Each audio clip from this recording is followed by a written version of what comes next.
नमस्कार साथियों, मैं हितेश चौहान आप सभी को अपने YouTube चैनल पर आप सभी का हार्दिक स्वागत करता हूं। हमने सांबर के चौहान वंश के बारे में महत्वपूर्ण बातें पढ़ी थी, जिसमें हमने सांबर के चौहान वंश यानी कि वासुदेव चौहान, पृथ्वीराज चौहान विशेष ऐसे महत्वपूर्ण शासकों के बारे में जानकारी प्राप्त की थी और महत्वपूर्ण शासकों के बारे में पढ़ा था, जिसमें पृथ्वीराज चौहान के तराइन का द्वितीय युद्ध हुआ, जिसमें पृथ्वीराज चौहान की हार हुई थी। तो सबके बारे में हमने पढ़ा था और वो थे सांबर के चौहान वंश। हुआ क्या था कि चौहान वंश की जो मूल स्थान था वो था सांबर के आसपास का। तो वहां से क्या हुआ कि सभी जो राजवंश थे, सभी जो राजाओं के जो पुत्र थे, उन्होंने सभी चौहानों की अन्य शाखाओं का विभाजन हो गया। विभाजन होते होते चौहान वंश की जो सांबर में जो चौहान निवास करते थे, उनकी जो शाखाएं वो विभक्त हो गई, चारों तरफ बढ़ गई, जिसमें सिरोही की शाखा, जिसमें जालोर की शाखा, जिसमें रणथंभौर की शाखा, ऐसे बहुत सारी शाखाओं का विभाजन हो गया। कुल मिला के ऐसी 14 शाखाओं का विभाजन हो गया। उन्हीं में से एक शाखा पढ़ रहे हैं हम, रणथंभौर के चौहान वंश। इसकी स्थापना हुई थी 1194 में गोविंदराज ने। हुआ कैसे था कि तराइन का जब द्वितीय युद्ध हुआ था, उस समय मोहम्मद गौरी ने पृथ्वीराज चौहान को हरा दिया था। हराने के बाद पृथ्वीराज चौहान की मृत्यु मार दिया। पृथ्वीराज चौहान को मारने के बाद उसका पुत्र गोविंदराज उसे अजमेर का सिंहासन दे दिया और अजमेर का कार्यभार उसे उसका मतलब अजमेर का प्रशासक नियुक्त कर दिया। किसको नियुक्त कर दिया? गोविंदराज ने। गोविंदराज को किसने? मोहम्मद गौरी ने। मोहम्मद गौरी ने उसको प्रशासक तो नियुक्त कर दिया, लेकिन गोविंदराज को हर साल उसे कर देना होता था, तभी वो वहां पर शासन कर पाता था। तो ऐसा कम से कम कुछ समय के लिए चलता रहा। उसके बाद पृथ्वीराज चौहान का भाई हरिराज ने मोहम्मद गोविंदराज को वहां पर हराकर और हरिराज ने अपने अजमेर पर अधिकार कर लिया और वहां से हार कर गोविंदराज रणथंभौर पर आ गया। रणथंभौर की तरफ आ गया और रणथंभौर दुर्ग पर अधिकार कर रणथंभौर पर चौहान वंश की एक नई शाखा का आरंभ किया। उसे कहते हैं रणथंभौर के चौहान वंश। तो आज उसी रणथंभौर के चौहान वंश के बारे में हम विस्तृत जानकारी पढ़ेंगे और विस्तृत उसके बारे में कौन कौन से शासक हुए थे, किस तरह से क्या हुआ था, वो सब बातें हम पढ़ेंगे। ठीक है, तो सबसे पहले रणथंभौर के चौहान वंश। रणथंभौर की चौहान की स्थापना करने से पहले, चौहानों की स्थापना करने से पहले वहां का शासक था गोविंदराज।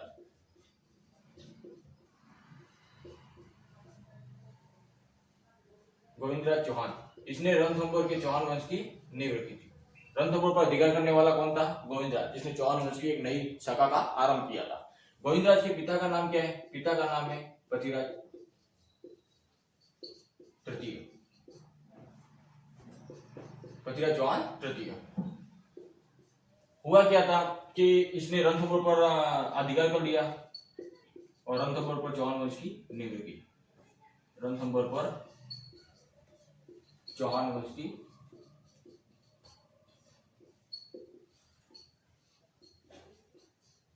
स्थापना की। किसने की? गोविंदराज। इसके शासनकाल में इसने जो स्थापना की थी वो की थी 1194। इसने रणथंभौर पर अधिकार कर लिया और रणथंभौर में चौहान वंश की नींव रखी। किसने रखी? गोविंदराज। पिता का नाम पृथ्वीराज तृतीय। इसने मोहम्मद गौरी की अधीनता स्वीकार करनी पड़ी। क्यों करनी पड़ी? क्योंकि ये अपने साम्राज्य का विस्तार करना चाहता, ये किसी तरह का युद्ध नहीं करना चाहता था। क्यों? अगर ये युद्ध कर लेता तो संभव है इसकी हार अवश्य होनी थी। क्यों? क्योंकि मोहम्मद गौरी के साथ 1,20,000 की सेना थी, उसके पास तो 10-20 हजार की सेना थी, तो हार का सामना इसको करना ही पड़ता था। इसलिए इसने संधि कर ली किससे? मोहम्मद गौरी से, और वार्षिक कर देना इसको स्वीकार कर लिया। और हर साल मोहम्मद गौरी की इसने हर साल से वार्षिक कर देना होता था। किसको? मोहम्मद गौरी को। और मोहम्मद गौरी की अधीनता स्वीकार कर ली। किसने? गोविंदराज ने।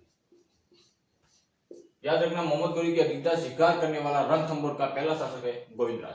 ठीक है, इसने रणथंभौर के चौहान वंश की स्थापना की थी और मोहम्मद गौरी की अधीनता स्वीकार की, वार्षिक कर देना स्वीकार किया।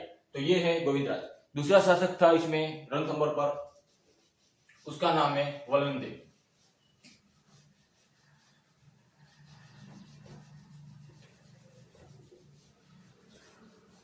जब तक वार्षिक कर देते थे तब तक ये शासन कर पाते थे। अगर वार्षिक कर देना बंद हो जाए तो उसके बाद ये दिल्ली के सुल्तान मतलब दिल्ली मोहम्मद गौरी का आक्रमण होना संभव था। तो वो हुआ था वलंदेव के समय। वलंदेव, इसके शासन में दिल्ली का जो दिल्ली पर अधिकार था किसका? इसके शासनकाल में दिल्ली पर जो अधिकार था वो अधिकार था इल्तुतमिश का।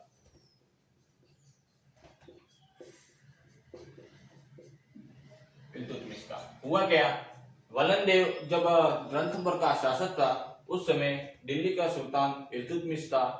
रणथंभौर पर अधिकार करने का, रणथंभौर पर शासन करता हुआ वल्लभ एक दिन क्या हुआ, इसने कर देना बंद कर दिया।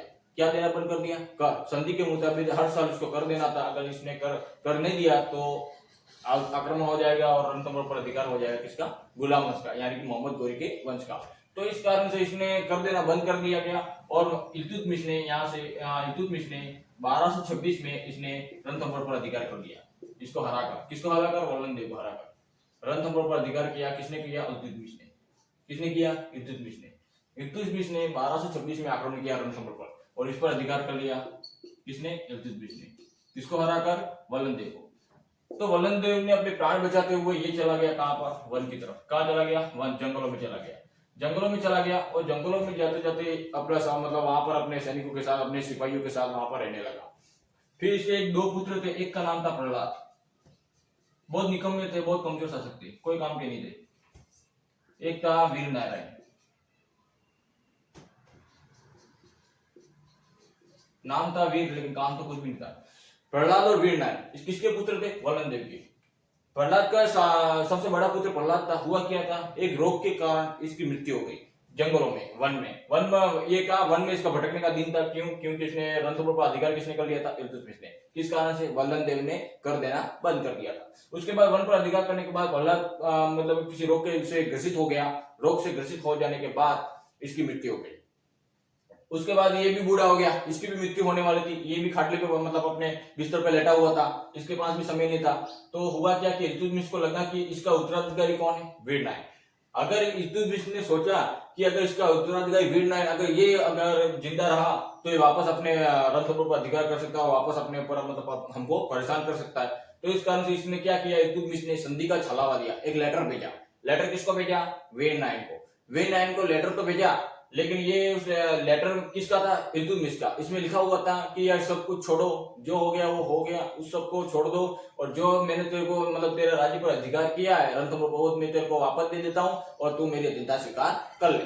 इसके मन में लड्डू फूट गए।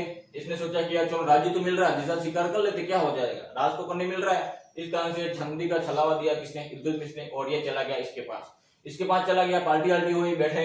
ये पागल समझ नहीं रहा था, वो सरा भरा पिला रहा था इसे। ये टल्ली हो गया, पूरा टल्ली हो गया। इसने चाकू निकल के इसको मार दिया। किसको मार दिया? वीर नारायण को। तो इल्तुतमिश ने, याद रखना, वल्लभ के समय इल्तुतमिश ने रणथंभौर पर अधिकार किया था 1226 में।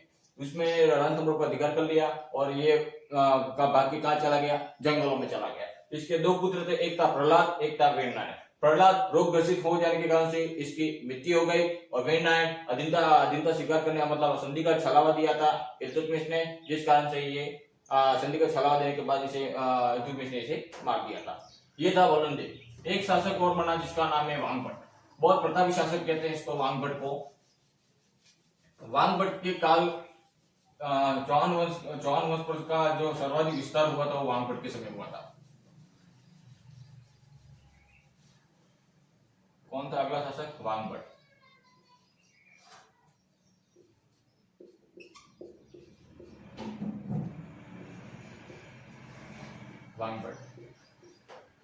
इसके समय दिल्ली का शासक था रजिया सुल्तान।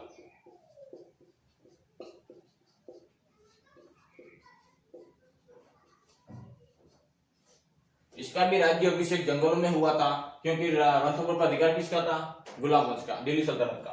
तो हुआ क्या था कि वांगभट्ट जंगलों में हुआ। इसको लगा कि यार अब करे क्या। तो रजिया सुल्तान, उस समय दिल्ली की शासिका कौन थी? रजिया सुल्तान। रजिया सुल्तान अपने कार्य में व्यस्त हो गए, दिल्ली में व्यस्त हो गए। उसने यहाँ पर रणथंभौर पर ध्यान नहीं दिया।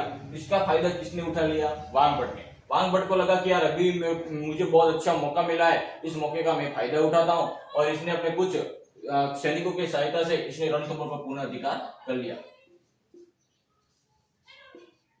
रणथंभौर पर पूर्ण अधिकार कर लिया। किसने कर लिया? वांगभट्ट ने। किसके समय में? रजिया सुल्तान के समय में रणथंभौर पर पूर्ण अधिकार। बहुत दिमाग लगाया इसने, अधिकार कर लिया। किसने कर लिया? वांगभट्ट ने। वांगभट्ट ने रणथंभौर के जो क्षेत्र इल्तुतमिश ने जीत लिए थे उन्हीं को सभी क्षेत्र उसने प्राप्त कर लिए। किसने? वांगभट्ट ने। और दिल्ली की शासिका कौन थी इसमें? रजिया सुल्तान। इसका योगदान यही था कि इसने रणथंभौर पर पुनः कर लिया, और इसका एक इसलिए इसे रणथंभौर के चौहान वंश का प्रतापी शासक कहते हैं। रणथंभौर के चौहान वंश का प्रतापी शासक, चौहान वंश का प्रतापी शासक कहते हैं। क्यों कहते हैं? इसीलिए कहते हैं क्योंकि इसने रणथंभौर पर पुनः अधिकार कर लिया और अपने साम्राज्य को आगे बढ़ाया। चौहान प्रतापी शासक, चौहान वंश का प्रतापी शासक, प्रतापी शासक। याद रखना, चौहान वंश का प्रथम प्रतापी शासक कौन है? वांगभट। ठीक है, इसका यही अधिकार है। इस समय वांगभट जब शासक था रणथंभौर का, उस समय रजिया दिल्ली की शासक क्या कौन थी? रजिया सुल्तान। रणथंभौर पर पूर्ण अधिकार किसने प्राप्त किया? वांगभट ने, और इसलिए इसे रणथंभौर के चौहान वंश का प्रथम प्रतापी शासक कहते हैं। इसके बाद जो शासक बना था वो बना था जयद्रथ सिंह।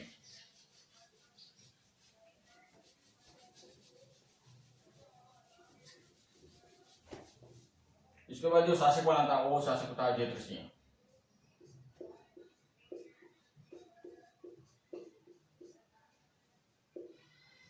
जयद्रथ सिंह बहुत शक्तिशाली शासक कहते हैं इसको। इसके समय जो दिल्ली पर अधिकार था, दिल्ली पर शासन था किसका?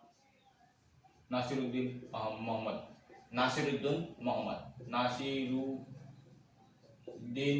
मोहम्मद, या फिर मोहम्मद भी कह सकते हैं। इसका जो सहायक था,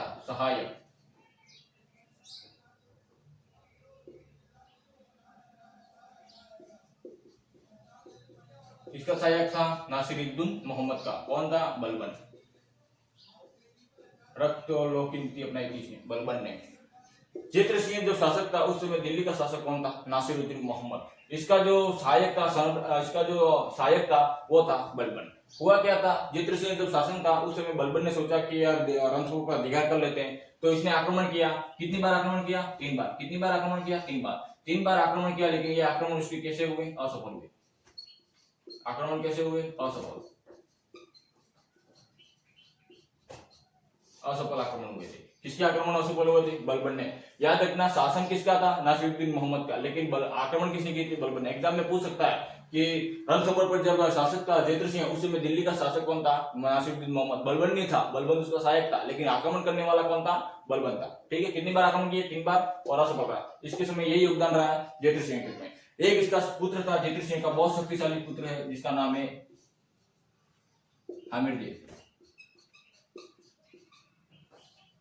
हामिरदेव चौहान। बहुत प्रतापी शासक था ये हामिरदेव चौहान। इसी के काल को रणथंभौर के चौहान वंश का स्वर्ण काल माना जाता है। किसके काल में? हामिरदेव चौहान के काल में।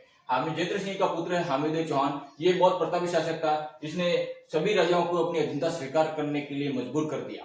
इसने क्या कि धार के शासक भोज सेकंड को भी अपनी अधीनता स्वीकार करने के लिए मजबूर किया, मेवाड़ के शासक को भी अपनी अधीनता स्वीकार करने के लिए मजबूर कर दिया। बहुत शक्तिशाली शासक था ये हामिरदेव चौहान। जिस तरह से पृथ्वीराज चौहान और अन्य शासकों के जैसे पृथ्वीराज चौहान और कुंभा मेवाड़ के महाराणा प्रताप इसे वीर शिरोमणि शासक हुए थे, उन्हीं की तुलना कह सकते हैं हामिरदेव चौहान के शासक।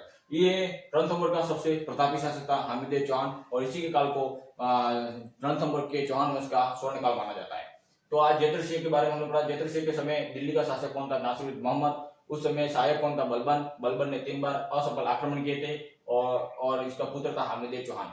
बस यहाँ तक जयद्रथ सिंह के बारे में आज हम पढ़ेंगे। बाकी हामिरदेव चौहान के बारे में हम कल चर्चा करेंगे। और जयद्रथ सिंह के जो महान शासक था और रणथंभौर के चौहान वंश की जो प्रतापी शासक था वो था हामिरदेव चौहान। तो हामिरदेव चौहान के बारे में हम कल चर्चा करेंगे।